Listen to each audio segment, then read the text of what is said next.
Guys, welcome to our channel. ഇന്ന് നമ്മൾ ഉണ്ടാക്കാൻ പോകുന്നത് സേമിയ പഴം. ഇത് പഴം, അണ്ടില്ല, മുന്തിരിയുണ്ട്, തേങ്ങാപ്പാൽ, കുറച്ചുള്ള സാധനം കൊണ്ട് ഉണ്ടാക്കിയതാണ്. ഓരോന്ന് പൂതി തോന്നുമ്പോൾ ഉണ്ടാക്കുന്നതാണ്. ഇത് ബട്ടർ, നെയ്യില്ല, ബട്ടർ. അപ്പോൾ എങ്ങനെ ഉണ്ടാക്കണം നോക്കാം. ഫാൻ ചൂടായിട്ട് അതിലേക്ക് ബട്ടർ ചേർത്ത് വെക്കാം.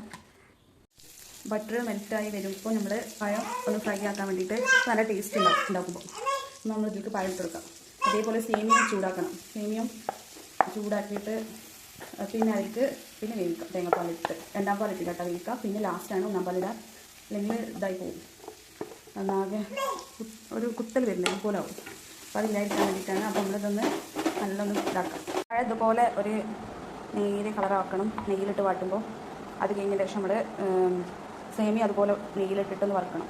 നല്ല ടേസ്റ്റ് ഉണ്ടാവും. എന്നിട്ട് ഇതുപോലെ രണ്ടാം പാലിൽ തിളപ്പിക്കാം, വേവിക്കാം. അതിൽ ഞാൻ കുറച്ച് ഉപ്പും കുറച്ച് നെയ്യിലുപ്പും അതേപോലെ ഒരു ഏലക്കായ ഇട്ട് കൊടുത്തിട്ട് നല്ല ടേസ്റ്റ് ഉണ്ടാവും. നെയ്യ് ഇട്ടിട്ട് അതിൽ മരിച്ചതിൻ്റെ ശേഷം മുന്തിരി ഇട്ട് കൊടുത്തിട്ട് ഇത് ഇങ്ങനെ പൊന്തി വരും.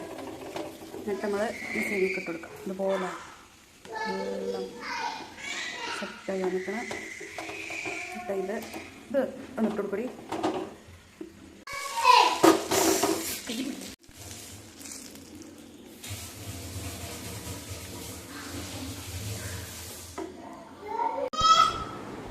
ഹലോ ഗായ്സ്, ഇത് നല്ല ടേസ്റ്റ് ഉണ്ട്. നിങ്ങളൊന്ന് ട്രൈ ചെയ്താൽ